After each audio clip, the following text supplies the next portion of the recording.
Here's the thing that you must remember is that FFL dealers have discretion not to sell to any individual.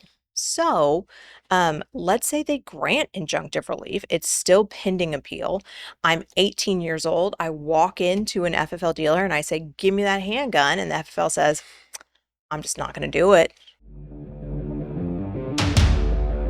All right, we are the armed attorneys. We are here to break down the Fifth Circuit case of 18, 19, 20-year-olds being able to purchase handguns from FFL dealers. By now, you've probably heard a little bit about this case, but it seems like the question no one is answering is, what does that mean for an 18, 19, 20-year-old today, right now? We're going to talk through the case and we're going to talk through what actually they can do in this moment. But before we get started, show your support for the Second Amendment by hitting the like button. And based on the reactions that I've seen on the internet, Fire it sounds Fire like thumbnails everywhere. it sounds like an 18-year-old could go grab his car keys, run out to the car, drive to his local gun store, Buy them out. buy him out of handguns, and unfortunately, we have to be, I don't want to say wet blanket, but maybe the truth tellers. I don't know what the right term is for like all right, let's come down to earth and figure out what the thing actually does for everybody. But that's what we're gonna do. Lawyers are frequently wet blankets. So, Sure. okay, what happened in this case? I think before we talk about the Fifth Circuit, let's talk about what this jabroni in the Western District of Louisiana did first, because this judge, whoever he is, and I can say this aggressively yet safely because I will never practice in Louisiana, really, really mucked this up. I mean, the memorandum opinion is just blah. It's not well analyzed, it's not well researched, and essentially what we've got here is a court saying, you know, restricting 18, 19, 20-year-olds from buying handguns at FFL dealers, well, that doesn't affect the Second Amendment. We don't even have to talk about Bruen. That's not a restriction on their Second Amendment rights because they still get long guns and they still get handguns in private sales. So what are we even doing here? All right, Judge DeBroni. And then so they look at standing.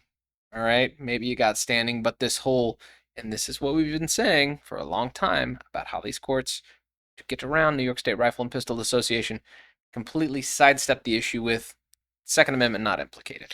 Correct. So we have this, this decision where ultimately, I mean, although I think the plaintiffs filed a motion for summary judgment and some other motions, the government was filing a 12B6, which is just a preliminary motion to dismiss for failure to state a claim.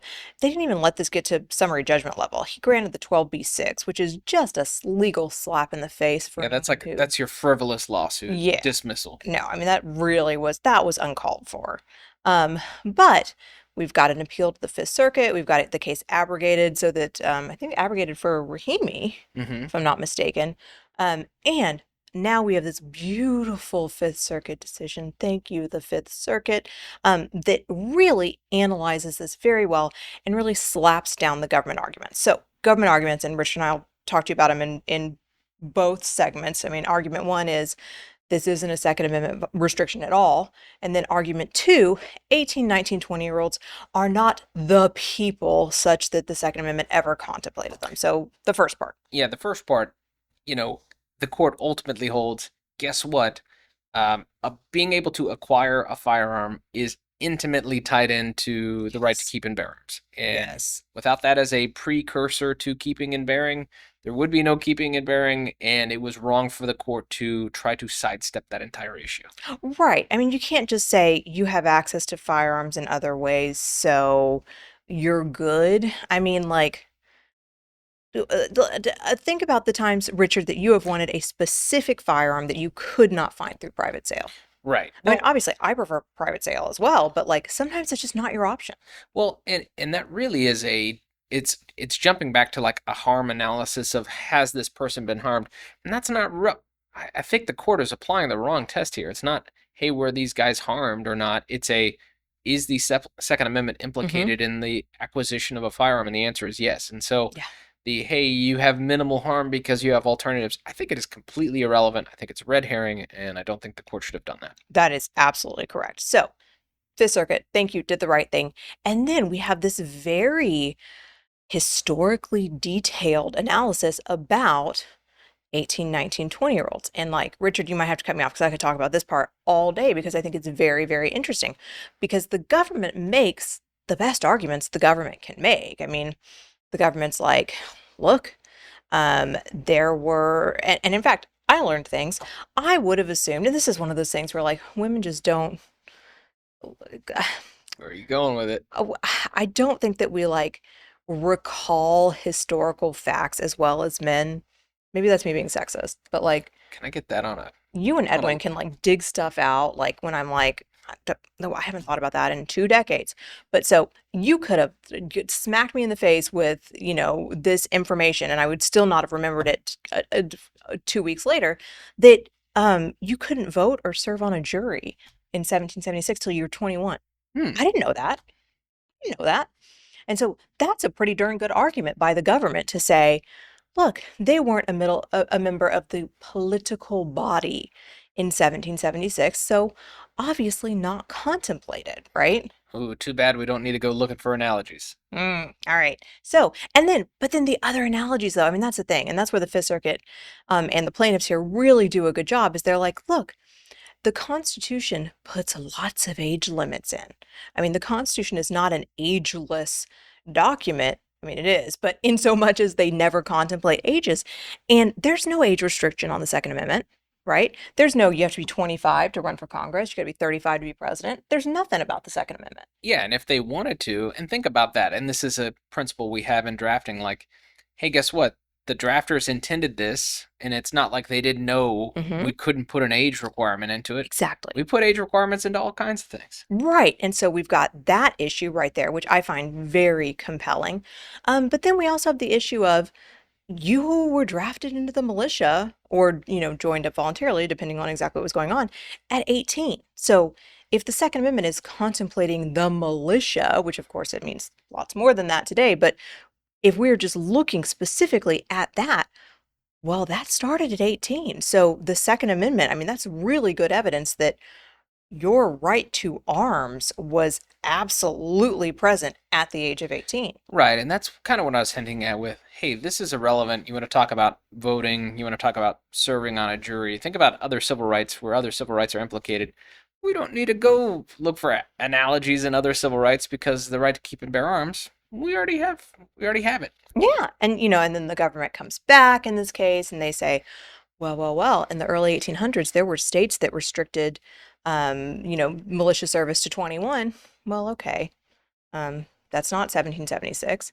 They also said it ended at 45. Does that mean that anyone over the age of 45 isn't allowed to buy a gun anymore, Richard? I mean, it would be totally All ridiculous. right, Grandpa, you can't. You're Well, over 45. over 45, Grandpa. Dear God, don't say that. Taking the keys away. And then, I mean, I think we have this issue too, which is like, if you're restricting it to what the body politic was in 1776, then you, the government, are telling the American people, well, okay, you don't get to buy a gun. You don't get to have unfettered Second Amendment rights unless you are a white landowning male. Sure. Right? I mean, that's the argument. That's the argument that actually the court rebuffs here is like, that's how utterly absurd this would be based on the government's own reasoning. Like, that's not what you want, New. right? So, I mean, it is wild reasoning and it's totally inapplicable. I will say, to the government's credit, it's all they got, Sure. right? I mean, they don't have good arguments here, but the ones that exist are just utterly ridiculous. And so we have, all right, and this is getting to that ultimate question. And I know there's probably people like, what? Just give us the Just answers, shut up. please, Oh yeah, please. people get so mad. They're like these lawyers talking, talking, talking. But Well, there's information you need. well, you need it, yes. Well, You because you have background. to understand the background in order to get to, all right, so what has happened here? Well, the court basically said that the lower court was wrong and it needs to try again. And so, Yes. does this mean an 18, 19, 20-year-old can run to the FFL, go buy a handgun right now? The answer is no. No, no, it does not mean that. So what we have is a reversal of the district court decision and a remand such that the court may issue an opinion consistent with the Fifth Circuit's ruling. So this court is going to have to go back. They're going to have to grant summary judgment in favor of the plaintiffs, and which will be appealed, right? Sure. and there may or may not be any injunctive relief granted over the course of the appeal. And if there's not injunctive relief granted, well, you're definitely not buying a gun from an FFL dealer till we get that. And God forbid they all get to age 21 and it's all mooted. Well, they do keep adding plaintiffs here, Yeah, which no, the court that's is they allowing, did a which is good good. they did a good Um, job. That's the normal tactic. yeah. But I mean, and here's the other thing. Here's the thing that you must remember is that FFL dealers have discretion not to sell to any individual. So, let's say they grant injunctive relief. It's still pending appeal. I'm 18 years old. I walk into an FFL dealer and I say, "Give me that handgun." And the FFL says, "I'm just not going to do it." Or I'm not really certain on how all this is gonna shake out. Right. Yeah, they can do that. Yeah. They can do that, and that sucks, but I would say a lot of them are going to do that if there's just injunctive relief granted along the way until this reaches some sort of Supreme Court resolution. Or there's a stays all the time for appeals have expired because I Yep. imagine this is one of those cases where we see things go to the Fifth Circuit and the government might strategically say, hey, guess what, we don't want to take this up to the Supreme Court of the United States, we're going to keep this here in the Fifth Circuit. But I really hate the idea of being like, hey, I'm 19, can I buy a handgun from an FFL? What circuit are you in? Fifth? Go for it.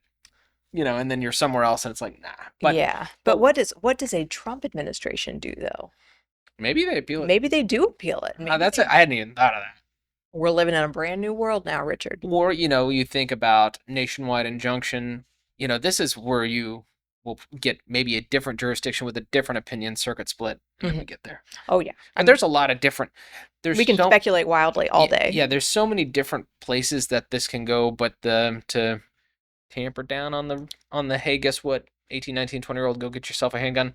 Yeah, maybe in a private sale if it's illegal in your state. Right now, FFL is not there yet. Right, but we can hope. But we hope you enjoyed this discussion. If you did, consider subscribing, hitting that like button, and help us fight the anti-2A algorithm by sharing this video. And check out our new bugs in the shop below. Go get yourself a new gun, cash only, no papers. Until next time, we're the Arms Attorneys.